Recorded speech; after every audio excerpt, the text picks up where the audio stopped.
ফুলের আনন্দে সব ছুটে ছুটে আয়, জীবন খুঁজে পাবি ছুটে ছুটে আয়, মরণ ভুলে গিয়ে ছুটে ছুটে আয়, জীবন খুঁজে পাবি ছুটে ছুটে আয়, মরণ ভুলে গিয়ে ছুটে ছুটে আয়।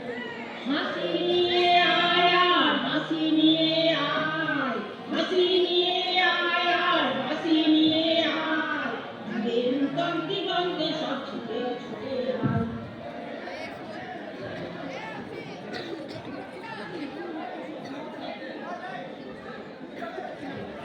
এই যে সুমনা আর এই যে রেহানা, সঞ্চিতা, বলছি তোমরা তাহলে তোমাদের রিহার্সাল শেষ হয়ে গেলে কমন রুমটা বন্ধ করে চাবিটা চম্পাদি কিংবা ছবিদি কাউকে একটা দিয়ে দিও তাহলে।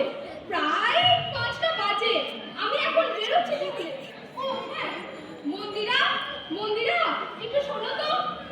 আসছি ম্যাম।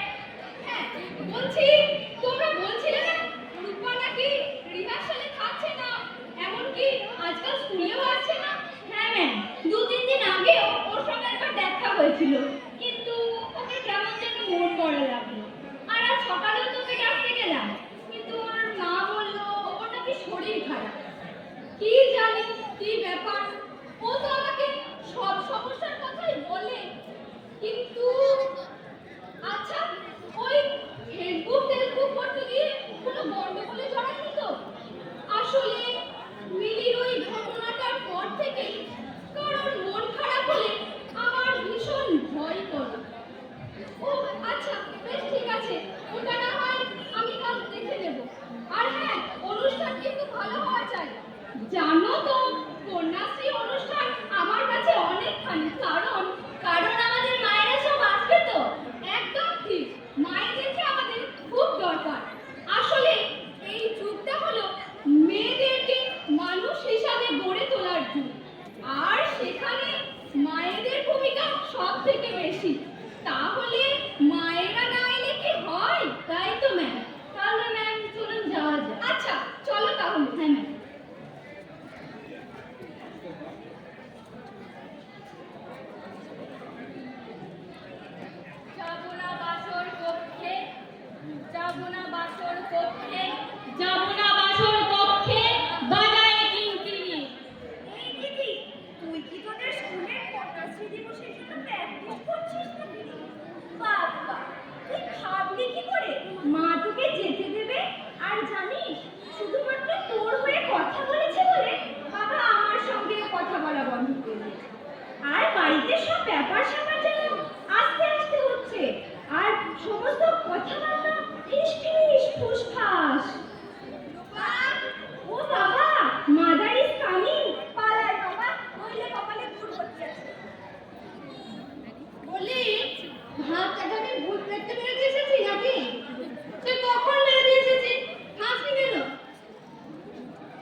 যাচ্ছে।